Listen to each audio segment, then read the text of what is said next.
Jikalau ada hati yang rindu sama Tuhan, maka Engkau Tuhan yang tidak akan pelit memberikan berkat-Mu atas kami. Jikalau hati kami haus akan Engkau, Engkau tidak akan segan-segan memberikan air kehidupan untuk setiap kami, untuk disegarkan Tuhan. Kami letih, lesu, lelah Tuhan di dalam menjalani kehidupan ini. Dan kiranya Tuhan menolong kami, memberikan firman Tuhan yang menyegarkan setiap kami, dan kami pulang menjadi pribadi yang berbeda, yang mengetahui tentang apa maunya Tuhan di dalam kehidupan kami masing-masing. Tuhan berkati hamba yang akan menyampaikan kebenaran firman Tuhan, dan setiap jemaat kiranya dapat meresponi dengan tepat juga kebenaran firman Tuhan pada hari ini. Di dalam nama Tuhan Yesus Kristus kami mengucap syukur. Amin.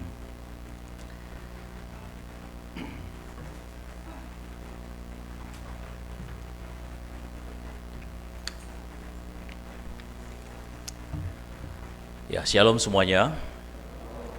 Kiranya damai sejahtera bagi setiap kita hadir ya. Dan kita boleh benar-benar fokus akan kebenaran firman Tuhan hari ini.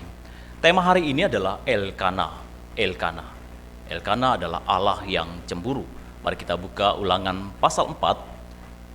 Ulangan pasal 4 ayat yang ke-23 sampai yang ke-24.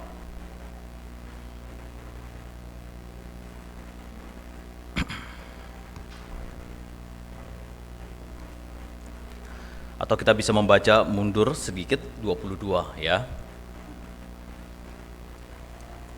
Ulangan pasal 4 ayat yang ke-22 sampai ke-24. Mari kita akan membaca bersama-sama. 1, 2, 3. Sebab aku akan mati di negeri ini dan tidak akan menyeberangi sungai Yordan, tetapi kamu akan menyeberanginya dan menduduki negeri yang baik itu. Hati-hatilah supaya jangan kamu melupakan perjanjian Tuhan Allahmu yang telah diikatnya dengan kamu, dan membuat bagimu patung yang menyerupai apapun yang oleh Tuhan Allahmu dilarang kamu perbuat. Sebab Tuhan Allahmu adalah api yang menghanguskan, Allah yang cemburu. Ini adalah perkataan dari Musa sebelum menjelang kematiannya. Bapak Ibu yang terkasih, tema hari ini adalah Elkana, Allah yang cemburu. Apa arti cemburu? Sepintas, cemburu dapat terdengar sesuatu yang negatif, bukan? Ada seorang pacar cemburu kepada pasangannya karena akhirnya mereka putus. Cemburu, ya. Ada istri cemburu karena suaminya dekat-dekat dengan tante-tante, ya. Lalu kemudian akhirnya mereka bercerai. Ada seorang anak kecil cemburu karena adiknya mendapatkan mainan lebih daripada kakaknya. Akhirnya mereka saling ribut.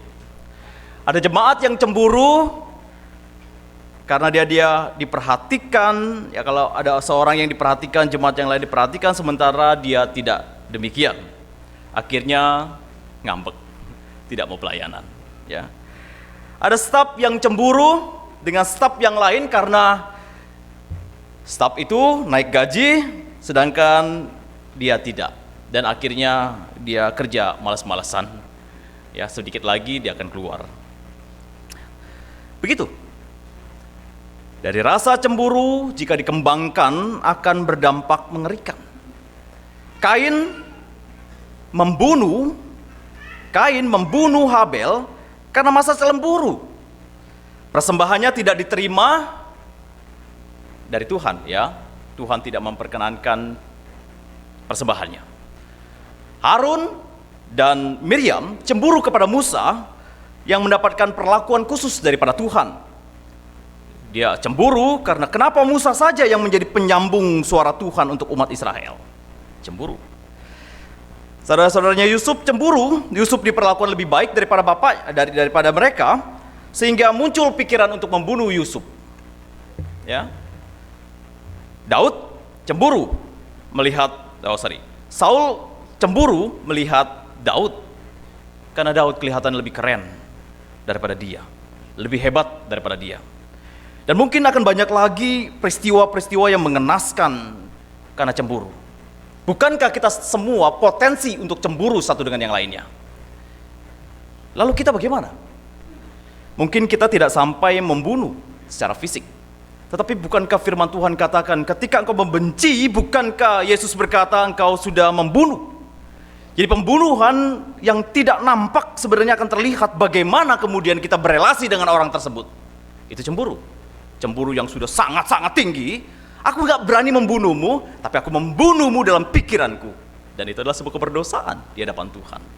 Bukankah hari-hari ini dalam gereja pun kita banyak membunuh satu dengan yang lainnya? Tidak fisik memang, tapi membenci saudara kita satu dengan yang lain sudah membunuh. Lalu apa itu cemburu?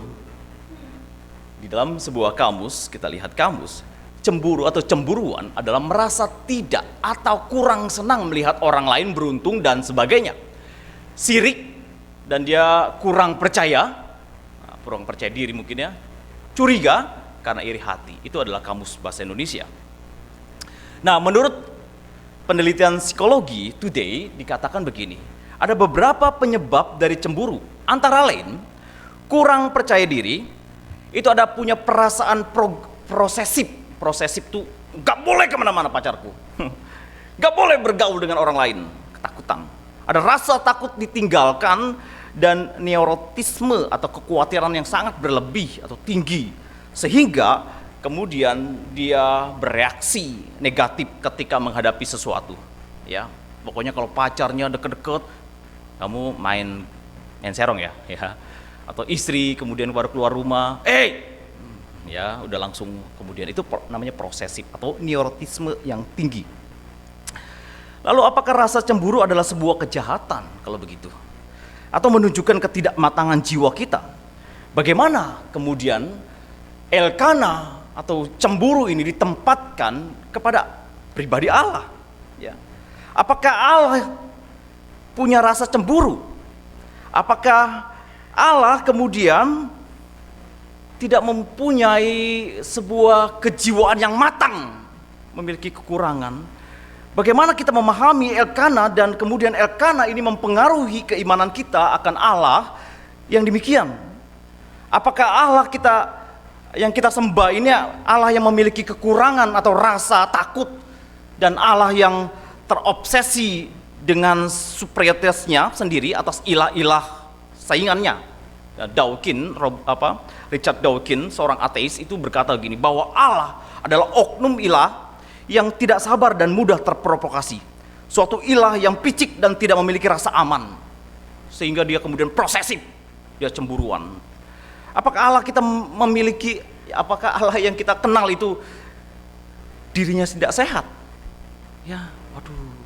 Sedikit-sedikit kalau kita salah ngambek begitu ya, hukum. Apakah Allah yang kita sembah demikian? Nah, jemaat yang terkasih, mari kita melihat bagaimana Elkana menjadi sebutan dari nama Allah yang juga menjadi karakter Allah. Referensi pertama tentang kecemburuan Allah datang dalam Keluaran 20. Keluaran 20 ayat 5-6 dikatakan, jangan sujud menyembah kepada mereka atau beribadah kepada mereka, karena aku Tuhan Allahmu adalah Allah yang cemburu, yang menanggung kesalahan bapak kepada anak-anaknya sampai anak ketiga dan generasi keempat dari orang-orang yang membenci aku, tetapi menunjukkan kasih setia kepada ribuan orang yang mengasihi aku dan menuruti perintahku. Jadi waktu itu adalah Allah mengikat perjanjian dengan umatnya dan menentukan janji-janji dari kewajibannya. Keluaran 19 ayat 1 yang harus dilaksanakan oleh bangsa Israel, dan bangsa Israel kemudian berteriak dan berkata, segala firman yang telah diucapkan Tuhan akan kami lakukan. Keluaran 24 ayat 3 ya. Jadi mereka mengikat perjanjian dan mereka berkata, deal, kita sepakat. Di dalam perjanjian di Gunung Sinai atau Gunung Horeb ya, Tuhan berjanji akan mengeluarkan bangsa Israel dari tanah perbudakan.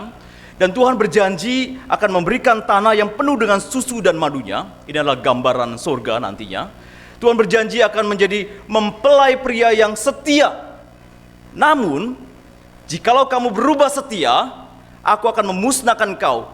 Maka di situ ada berkat dan juga ada kutuk di dalamnya. Ini adalah perjanjian antara Allah dan umat Israel. Mengapa mengikat perjanjian dengan umat Israel? Sebenarnya tidak ada kewajiban daripada Allah untuk mengikat perjanjian. Tetapi ketika Tuhan mau mengasihi, maka dia harus memilih. Kalau tidak, dia harus menunjukkan sebuah keadilannya, maka musnahlah semua manusia. Maka dia memilih untuk menyelamatkan satu bangsa. Lalu, apakah bangsa ini kemudian memenuhi kewajibannya? Tidak. Bangsa Israel terus-menerus melakukan pemberontakan demi pemberontakan. Lalu, Allah yang sabar pun kemudian memberikan maaf, memberikan pengampunan agar mempelainya kembali. Itu kalau kita lihat di Yeremia atau Yeskiel sekarang kita baca di dalam perenungan, begitu banyak kutukan-kutukan yang diberikan oleh Allah. Apakah tetap mereka bertobat ketika Tuhan memberikan pengampunan? Tidak. Melainkan mereka memalingkan mukanya dengan berselingkuh dengan banyak ilah-ilah. Mereka berselingkuh dengan bangsa-bangsa kafir. Mereka tidak setia kepada Allah. Di dalam pernikahan, jikalau salah satu kemudian berselingkuh, berpaling pada orang lain, misalnya seorang istri mengetahui bahwa suaminya berselingkuh dengan wanita lain, tante-tante lain, dan istrinya tidak cemburu ataupun suaminya tidak cemburu karena digoda oleh perempuan itu, bahkan membiarkan suaminya berpadu cinta dengan orang lain, pernikahan itu sama saja menunjukkan pernikahan yang telah rusak dan sang istri maupun suami tidak lagi berkomitmen di dalam hubungan pernikahannya. Bapak Ibu, maka kecemburuan di dalam pernikahan, cemburu itu adalah sesuatu hal yang baik juga. Maka di dalam buku Is God a Moral Monster menegaskan bagian ini dengan sebuah pernikahan yang tidak memiliki potensi kecemburuan ketika orang asing menyelinap di tengah-tengahnya tidak layak disebut pernikahan. Ya, kalau saya dengan Canto Berta kemudian ada tante-tante masuk lalu kemudian bersama-sama menggoda saya dan tiap-tiap hari menggoda saya dan Canto Berta nggak apa-apalah. Itu bukan pernikahan sehat. Ya, kalau kita mengizinkan wanita datang menggoda, mengacaukan pernikahan kami, maka itu pernikahan tidak sehat. Seharusnya ada istri atau suami itu kemudian harusnya memiliki sebuah emosi, kemarahan, kepedihan, dan kesedihan yang mendalam. Itu adalah respon-respon yang wajar bagi sebuah kejahatan yang serius jika kita mengasihi seseorang yang terikat dalam sebuah perjanjian pernikahan. Jadi cemburu adalah sesuatu yang normal dan harus, namun tidak prosesif, ya. Tidak kemudian abang, dikit-dikit abang di mana? Nanti abangnya dipakein GPS begitu ya. Cek terus, abang di mana? Abang di mana? Abang sudah makan? Sama siapa itu? Abang video call dong. Itu namanya prosesif sudah, ya, tidak ada percaya. Lalu mengapa Allah cemburu? Saudara terkasih, Allah bukanlah sejenis entitas yang abstrak di dalam buku itu, katakan, atau prinsip yang tidak berkepribadian. Ia adalah Allah yang telah mengambil bagian dan peduli dan mampu membangun sebuah relasi antara dirinya dengan manusia. Bapak Ibu yang terkasih, Allah kita bukan Allah yang kemudian aku nggak punya rasa, ya sudahlah biarin aja ya. Aku sayang sih tapi ya udahlah nggak apa-apa. No, Allah kita adalah yang punya kepribadian. Ia rindu menjadi Allah yang penuh dengan kasih dan di dalam sebuah relasi dengan bangsa Israel, kasih diibaratkan sebagai suami yang penuh dengan gairah, ya, dengan gairah. Di sini seharusnya kita bersyukur bahwa kita mengimani dan punya Allah yang berkepribadian, bukan berkepribadian ganda ya. Dikit-dikit beda ya, dikit-dikit marah, dikit-dikit sayang, dikit-dikit marah luar biasa. Itu kepribadian ganda. Tapi kalau punya kepribadian adalah dia tahu bagaimana mengasihi dengan sehatnya. Kalau ganda adalah tidak konsisten. Tetapi kalau kita mengasihi istri kita, itu harus penuh dengan gairah. Dan Allah mengasihi umatnya dengan gairah. Maka saudara jangan curigai Tuhan dengan menuduh bahwa Tuhan ketika ia menciptakan manusia hanya iseng-iseng, buat mainan yang sia-sia. Seakan-akan kita merasa bahwa Allah mempermainkan kita, bukan, dalam kehidupan kita. Bukankah kita kadang-kadang mengira bahwa Allah main drama, datang ke sini terus kalau tidak melakukan firman Tuhan, kamu akan kuhukum, dan kemudian begitu ya. Apakah Allah kemudian menciptakan manusia juga agar kita memuji Dia? Atau ya Allah yang kemudian lonely, kesepian, sehingga perlu manusia membantu membuat ramai suasana? Apakah ia Tuhan yang bermain drama sehingga kita menyebutnya pahlawan? Kalau demikian, ia adalah Allah yang tidak sempurna. Ia adalah Allah yang narsisme, karena ia memerlukan manusia untuk meningkatkan harga dirinya. Yang terkasih, Allah menjadikan manusia dan terlebih menjadikan kita umatnya bukan karena ia kurang kerjaan, bukan karena ia kekurangan harga diri sehingga harus diciptakan manusia lalu kemudian ayo sembah saya sehingga akhirnya penuh dia. Tidak. Ia tidak perlu menciptakan manusia untuk menambah kemuliaannya. Ia tidak perlu menciptakan manusia untuk kelihatannya lebih keren. Dia tidak perlu manusia untuk kemudian mengagungkan dia, bukan, sehingga akhirnya kelihatannya aduh nggak ada yang agungkan. Yaudah deh, gue ciptakan manusia supaya aku keren, pahlawan, menambah kemuliaan baginya. Tidak. Allah yang sejati, yang sempurna, dan ia tidak perlu membutuhkan bantuan apapun agar ia dapat berpuas, agar ia bersuka cita, agar dia dipuji. Kalau nggak dipuji, dia ngambek. Ia bukan Allah yang demikian, karena dia telah puas dengan dirinya. Ia tidak memerlukan manusia untuk memenuhinya. Ia tidak memerlukan manusia agar manusia menyembahnya, lalu kemudian menjadi Tuhan. Tidak demikian. Sebagaimana Mazmur 50 ayat 12 berkata, mengingatkan kita, jika aku lapar, tidak usah kukatakan kepadamu, sebab punyakulah dunia dan segala isinya. Maka Bapak Ibu yang terkasih, ketika kita memberikan diri kita dalam pelayanan, bukan semata-mata Tuhan perlu kita, bukan, melainkan kita yang butuh Tuhan. Kalau kita memberikan persembahan, bukan Tuhan kekurangan sesuatu, tidak. Tetapi sebagai respon kita mengucap syukur kepada Tuhan karena Tuhan begitu baiknya. Kalau kita memberikan penyembahan kepada Dia, bukan kemudian karena Dia kekurangan orang untuk menyembah Dia, tidak. Tetapi karena memang kita adalah umat ciptaannya. Lalu mengapa Ia menciptakan manusia dan mengingat perjanjian dengan bangsa Israel? Padahal manusia yang diberikan kehendak bebas itu akan berpotensi untuk mengkhianatinya. Kita terlalu banyak berdiskusi mengenai tentang kalau Tuhan menciptakan manusia dan kemudian supaya tidak berdosa, kenapa membiarkan Adam dan Hawa itu makan buah pengetahuan baik dan jahat? Kenapa tidak di stop aja waktu itu? Adam, jangan, ya. Kenapa? Karena Tuhan tidak menciptakan manusia robot. Tuhan tidak menciptakan manusia cuma hanya taat dan taat. Tidak. Tapi manusia kemudian diberikan free will, kehendak bebas. Di dalam kehendak bebaslah kemudian manusia merespon apa yang baik, bukan yang jahat. Karena Tuhan menciptakan manusia itu untuk sesuatu yang baik, bukan sesuatu yang jahat. Dan ia, manusia, diciptakan agar menikmati segala ciptaannya, bukan untuk mencari sesuatu. Maka Bapak Ibu yang terkasih, Allah yang sempurna itu bukan kekurangan sehingga kita datang hari ini untuk beribadah kepada Dia, bukan. Dia Tuhan yang bukan suka ngambek-ngambekan, itu kita, ya. Kita kalau tidak mendapatkan perhatian dari orang lain kemudian mungkin kita ngambek. Kita kalau tidak mendapatkan uang, kita bisa marah-marah, itu kita. Tetapi Allah yang sempurna, Allah yang kaya dengan kasih-Nya, maka kasih-Nya itu meluap, membanjiri kepada ciptaannya yang bergerak dan memiliki hakikat di dalamnya. Itulah luapan sukacita Allah. Seperti Yohanes 3 ayat 16 dikatakan, karena begitu besar kasih Allah akan dunia, sehingga Ia mengaruniakan anaknya yang tunggal.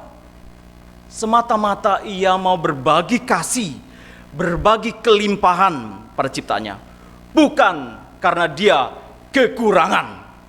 Bukan Allah yang kekurangan sehingga Ia menciptakan kita, sehingga Ia cemburu pada kita. Bukan.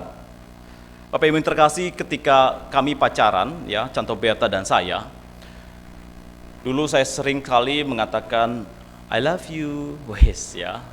Terus kemudian dia nggak bales, terus saya WA lagi, I love you, kok nggak bales sih? Wih, begitu ya, biasalah ya. Itu masih muda. Sekarang udah tua, dia yang minta. Jadi waktu saya minta balesan, itu saya mengharapkan banget ya. Siapa sih yang nggak mengharapkan ketika kita bilang aku cinta kamu ya, lalu dia diam aja, terus kemudian nggak bales WA-nya atau nggak bales ucapan oke, aku I love you juga. Itu marah banget loh saya. Kenapa saya marah banget? Karena saya punya kekurangan. Saya dilahirkan dari keluarga yang kayaknya jarang banget ngomong papi sayang kamu ya, atau mami sayang kamu ya, Pri. Enggak, hampir rata-rata saya mungkin ingat sejarah hidupku mungkin 1 atau 2, atau mungkin nggak ada sama sekali yang mungkin saya sadari ya. Mungkin waktu kecil aja. Dan itu merusak konsep hidupku. Bahwa kemudian aku terus cari perhatian kepada orang-orang lain. Bagaimana caranya? Yaitu cari perhatian, entah itu nakal, itu adalah bentuk perhatian kita. Anak-anak kalau nakal, itu bukan hanya sekedar nakal, tapi dia sekedar mau mencari perhatian orang tuanya. Tapi bentuknya berbeda-beda. Ada anak-anak yang juga mencari perhatian dengan cara belajar dengan luar biasa, sehingga akhirnya dia pintar. Tapi juga anak-anak yang kemudian menjadi negatif, dia bisa bandel luar biasa. Ya. Lalu, bagaimana kemudian saya mencari perhatian?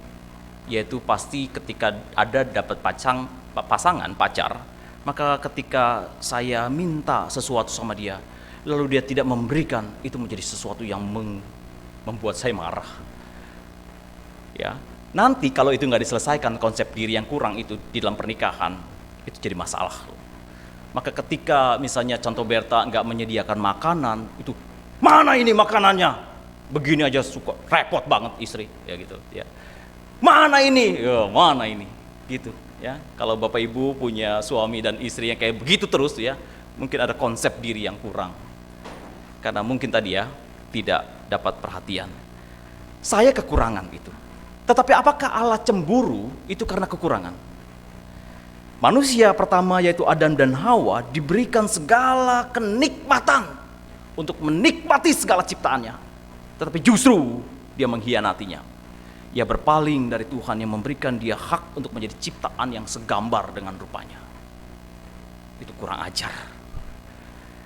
Manusia pertama melirik dan berpaling kepada setan yang menawarkan lebih padahal menuju kematian. Sebab itu Allah cemburu. Allah cemburu karena dia Allah yang setia. Allah yang cemburu karena dia tidak mau mempermainkan perjanjiannya. Orang yang serius akan cemburu kepada pasangannya. Tapi kalau pasangan tidak serius mencintainya, itu nggak ada namanya cemburu. Allah yang cemburu karena ia serius pada saya dan saudara. Allah yang cemburu karena dia Tuhan yang terus-menerus melindungi kehormatannya. Allah yang cemburu tidak dapat mengingkari janjinya bahwa seharusnya kemudian ciptaannya menyembah dan berelasi padanya. Allah cemburu karena dia Allah yang menjaga kekudusan. Allah yang ketika kekudusannya dinodai, ia bereaksi terhadap kejahatan.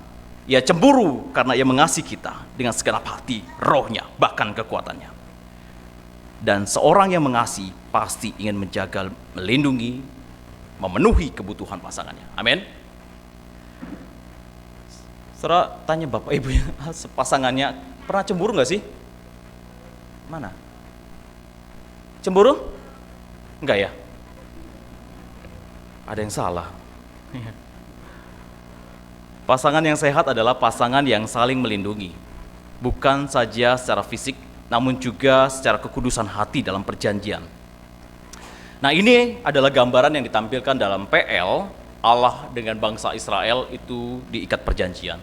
Di dalam perjanjian baru, Kristus dan gerejanya. Ya, mempelai pria dan mempelai wanita. Nah, jemaat yang terkasih, apa implikasinya bagi kita sekarang? Ketika kita memahami bahwa Allah yang kita sembah dalam Yesus Kristus adalah juga Allah yang cemburu, yang berhak mendapatkan kasih kita. Kirk Willem yang memberikan kita masukan yang baik. Nah, Bapak Ibu yang terkasih, kalau kita membaca beberapa buku-buku yang seperti tema Breaking the Idols of Your Heart, itu ditulis oleh Trample Longman, atau juga buku-buku yang mirip-mirip dengan itu, Is God Moral Monster, ya, atau juga ada satu buku yang saya baru dapatkan, When God Goes to Starbucks. Itu buku yang baik juga, Bapak Ibu bisa miliki, ya. Itu buku-buku apologetik tentang Allah yang ditulis oleh Paul Copan. Itu baik. Beberapa hal yang saya ambil. Saya mendapatkan implikasi dari Elkanah adalah begini.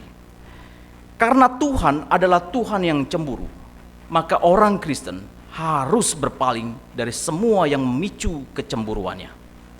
Jadi kalau ada pemicu, lari. Jika istri sudah berkata, "Kok saya cemburu loh kalau deket-deket tante-tante itu." "Oh, nggak apa-apa lah, kan ngobrol doang." Terus kemudian habis ngobrol, ya bermalam lah ya.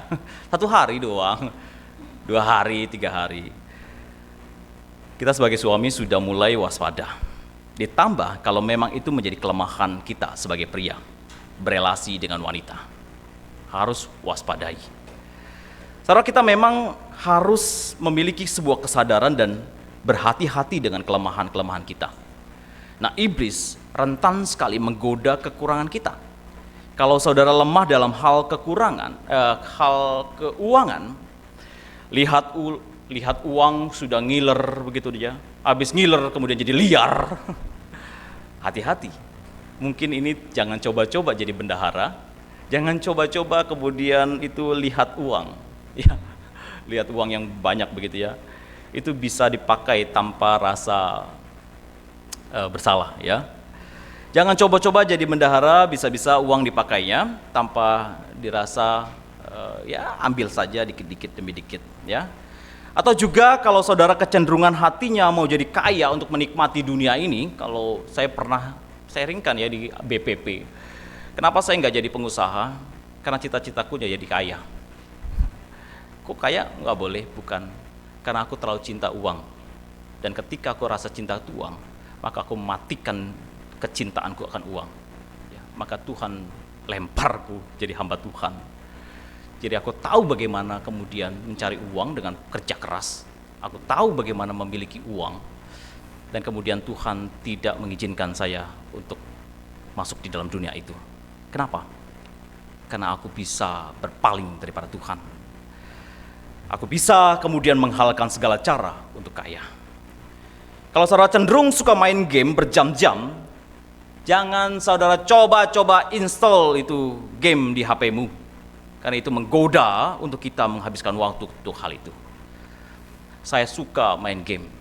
Waktu saya skripsi di teologi, saya habiskan waktu buat main game. Dan itu aku bertobat. Dan hari ini di HP-ku tidak ada game. Apapun itu yang ringan, seringan-ringan yang tidak ada. Karena aku tidak mau mencobai diriku dan berpaling daripada waktu yang diberikan Tuhan.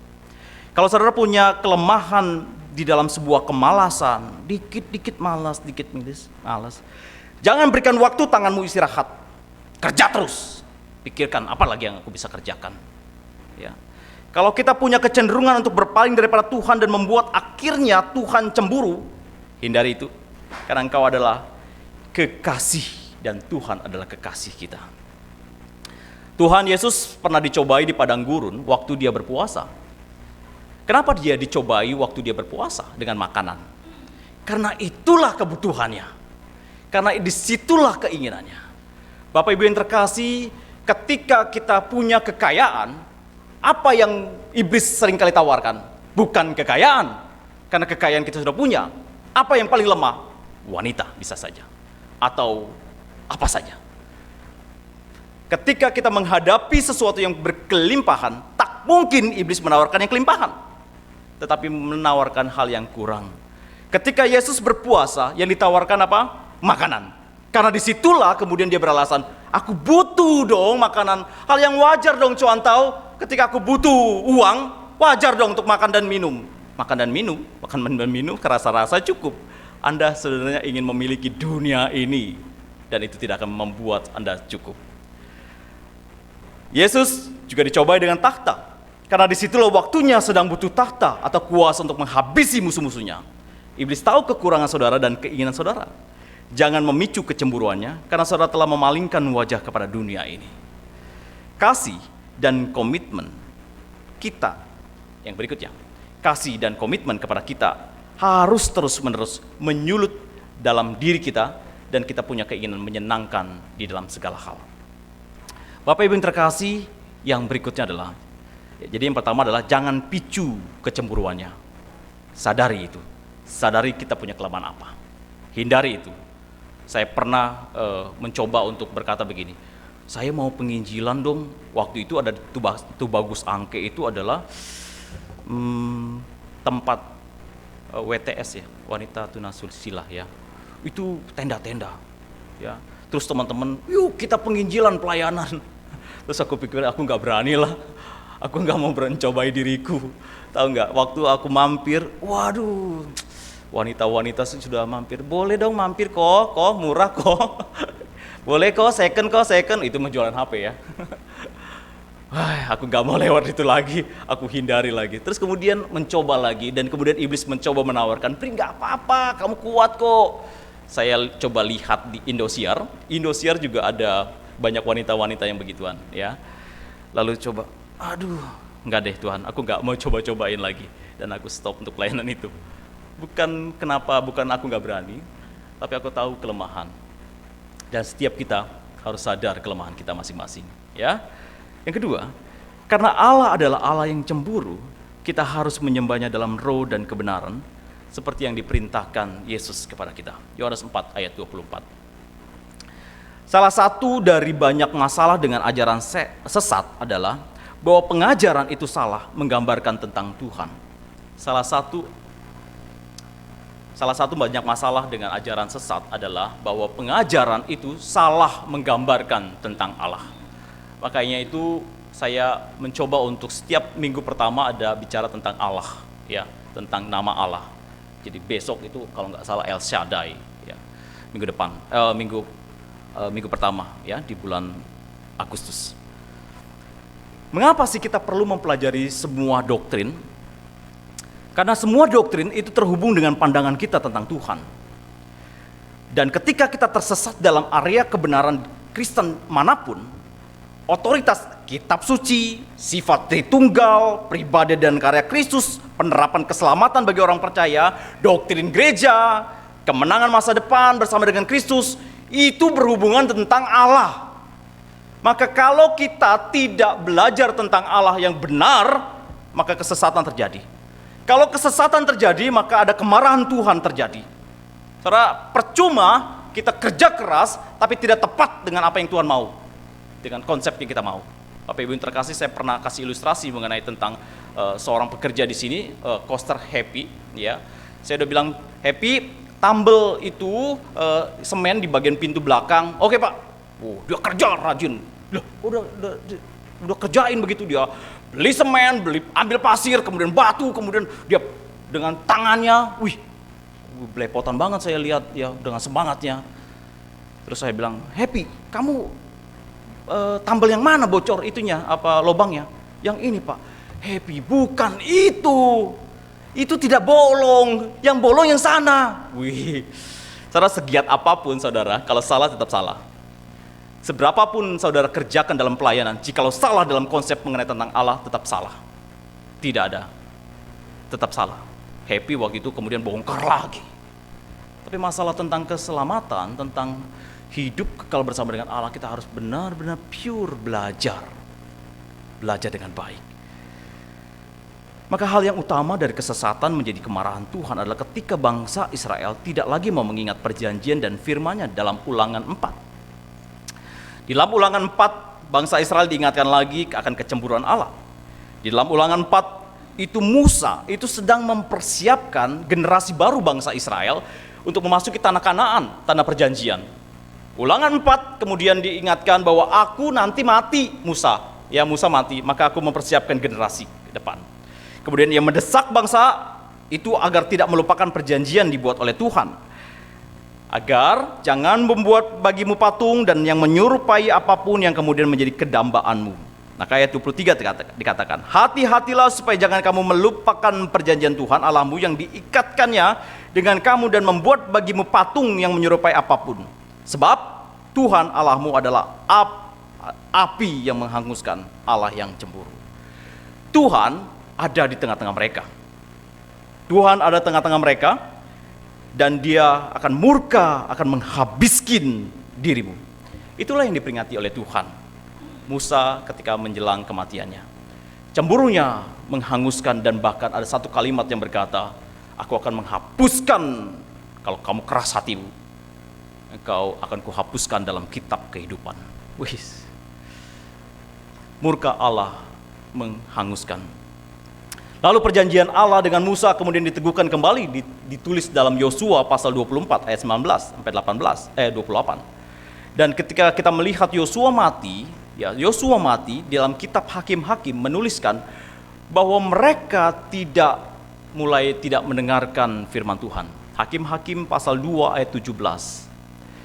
Para hakim tidak mereka hiraukan karena mereka berzina dengan mengikuti Allah lain dan sujud menyembah kepadanya. Dan pasal ketiga, bangsa Kanaan dibiarkan tinggal di Kanaan. Ayat kelima, demikianlah orang Israel itu diam di tengah-tengah orang Kanaan dan kemudian mereka beribadah kepada orang-orang itu.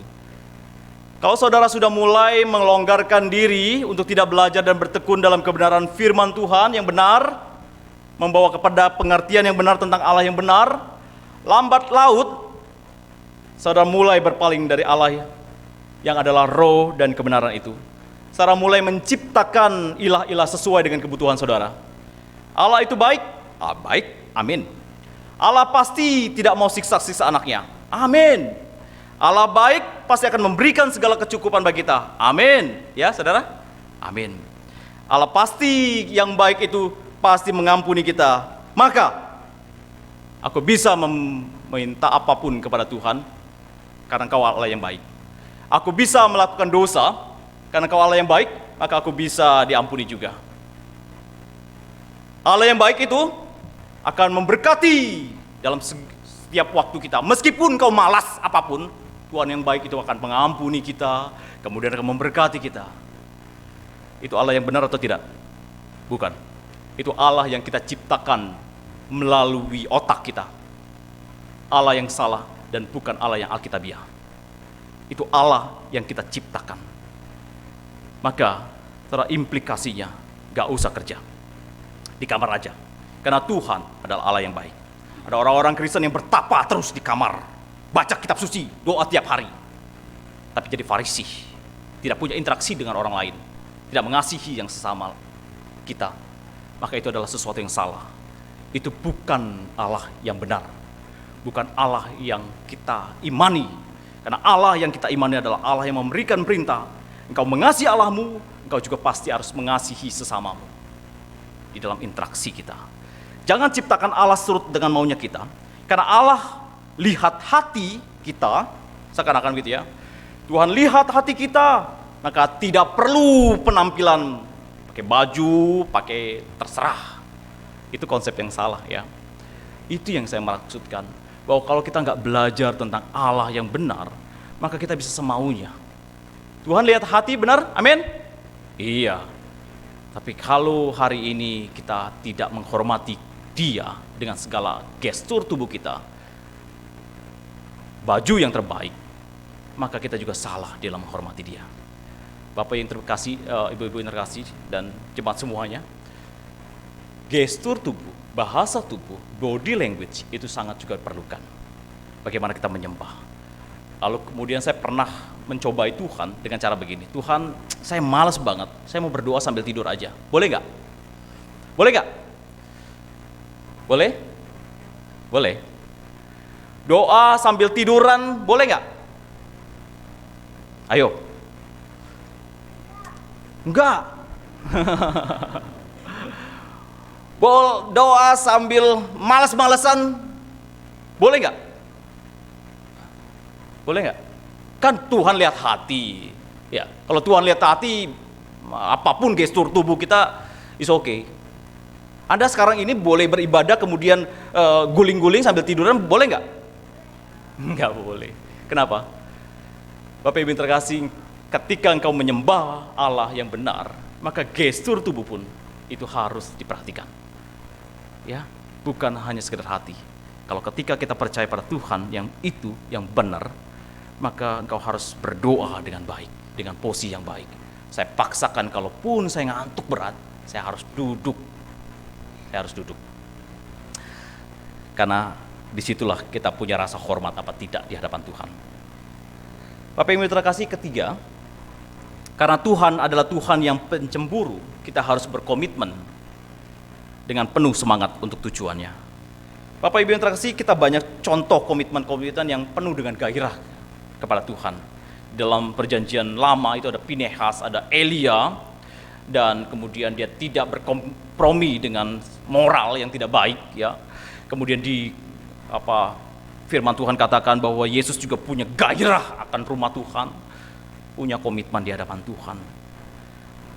Bapak Ibu terkasih, kita perlu bersemangat di dalam sebuah pekerjaan Tuhan yang baik. Itu dalam Titus 2 ayat 14. Kita tidak boleh seperti gereja yang di Laodikia, ya, yang suam-suam kuku, yang tidak dingin, tidak panas. Ya, suam-suam kuku. Itu sebenarnya di dalam bahaya. Wahyu 3 ayat 14 dikatakan, aku akan memuntahkan orang yang demikian. Engkau tidak jadi orang Kristen, tidak juga jadi orang yang lain. Ya, suam-suam aja, asik-asik aja. Ke gereja mah absen lah. Tuhan berkata, aku akan muntahkan kamu. Ketika engkau tidak menjadi Kristen sejati, maka engkau tidak akan menjadi apa-apa. Tidak ada Kristen doang. Yang ada adalah Kristen sejati dan non-Kristen. Ada pengikut Kristus dan tidak bukan pengikut Kristus. Engkau suam-suam kuku, engkau dalam bahaya. Sebaiknya, maka itu kita mengetahui Tuhan itu siapa. Kita harus melayani Dia dengan sukacita. Kalau kita tahu bahwa Tuhan adalah Tuhan cemburu, maka kita yakin dia Mazmur 100 dikatakan bahwa Dialah yang menjadikan kita dan miliknya. Kita adalah umatnya dan domba-domba gembalanya. Kita harus berkomitmen di hadapan Tuhan. Maka jemaat yang terkasih, Elkana, ia adalah Allah yang cemburu, tidak bersedia untuk membuat pernikahan trisam. Trisam itu kayak poligami. Tidak. Istri mana yang rela membagi suaminya dengan wanita lain? Gak ada. Gak ada ya di sini ya. Ada yang mau berbagi dengan suami dengan yang lain? Gak ada. Kalau memang ada, agak gak normal ya. Tuhan cemburu kepada saya dan saudara semua. Karena Dia adalah Tuhan yang setia. Dia ingin setiap inci hati saudara terhubung dengannya. Jika Ia menjadi raja, jika Ia adalah raja dan Tuhan dalam hidupmu, maka setiap detik, menit, dan jam, pikiran dan hati kita tidak boleh diisi dengan apapun yang kemudian mengurangi kekuasaan kedaulatannya dalam keseluruhan hidup kita. Kita tidak dapat berkata, "Mah, kita kan menikah nih ya udah 30 tahun nih ya. Papa boleh dong selingkuh satu tahun aja?" Boleh? Tidak. Bu Asyang gimana? Pak Asyang? Mah kan kita udah 37 ya Bu ya? Pernikahan beribu berapa Bu Asyang? Iya, usia pernikahan? Wih, mah apa 42 mah. Coba satu hari lah mama kita papa mau selingkuh gitu ya. Boleh Bu? Boleh Bu? Pasnya nggak boleh. 1 jam boleh Bu? Nggak boleh. Waduh, nggak boleh juga. Mas Dodi boleh? Nggak boleh ya. 40-an tahun loh bersama-sama aku setia padamu. 1 jam boleh dong. Masa nggak boleh? No. Pernikahan bukan begitu. Ketika engkau melakukan 1 jam itu untuk berselingkuh, engkau ambruk semuanya. Tidak setia. Ketika kita berkata, bahwa Tuhan boleh dong aku melakukan dosa, 1 itu aja. Boleh? No, tidak. Engkau sudah berselingkuh di hadapan Tuhan. Tidak ada toleransi untuk hal itu. Kita tidak dapat berkata, bolehkah saya berbuat dosa untuk yang 1 itu saja Tuhan? Tidak. Nanti kalau saya sudah kaya, boleh dong? Boleh. Enggak? Enggak lah. Boleh enggak saya enggak peduli sama dengan engkau kalau aku cuman hanya 1 hari itu aja Tuhan? Tidak boleh. Besok-besok kan saya akan setia lagi. Tidak boleh. Saya iri hati sedikit saja Tuhan, memang menyebalkan sekali, aku pengen benci sekali dengan orang itu. Boleh? Tidak. Karena dalam setiap seantero hidup kita, tidak boleh ada iblis yang menaungi kita. Ya harus menjadi Tuhan dalam setiap detik hidup kita. Hobi tidak boleh mengalahkan kecintaan kita kepadanya. Uang tidak boleh melebihi cinta kita kepada Tuhan. Istri, anak, saudara-saudara, rumah, mobil, harga diri, waktumu tidak boleh menjadi yang utama dalam hidup kita. Ya Tuhan yang setia dengan perjanjiannya, dan biarlah setiap kita mau berkomitmen untuk menjadi mempelai wanitanya, kemudian dia akan memenuhi saudara dengan penuh cinta yang ditumpahkannya. Apakah hatimu terbagi untuknya? Apakah dirimu semua miliknya? Bagaimana kecintaanmu padanya? Elkanah, ia akan menghanguskan orang-orang yang tidak mau taat. Ia akan menghanguskan apapun yang akan berkontradiksi dengan apa? Kekudusannya, kemuliaannya, dan kebenarannya. Dia akan hanguskan itu. Jangan bermain-main dalam dosa, karena itu akan membawa kepada kecemburuannya. 1 aja boleh? Tidak boleh. Tidak boleh. Boleh absen dalam hidup kita di hadapan Tuhan? Tidak ada. Karena dia adalah Tuhan yang koram deo, yang tidak akan pernah sedetik pun lepas daripada tatapan Tuhan. Kiranya Tuhan memberkati setiap kita, serius pada Tuhan, komitmen di hadapan Tuhan, apapun itu. Mari kita berdoa. Bapa Surgawi, kami mengucap syukur bahwa kami punya Allah yang setia. Engkau tidak mempermainkan kami seperti mungkin wanita-wanita pelacur yang kemudian dipermainkan, melainkan Engkau setia, dan Engkau ketika setia maka Engkau bisa cemburu. Apapun yang menghalangi kekudusan, kebenaran, Engkau cemburu Tuhan. Sebab itu, biarlah setiap kami benar-benar setia kepada Tuhan. Terpujilah Tuhan, di dalam nama Tuhan Yesus Kristus kami mengucap syukur. Amin.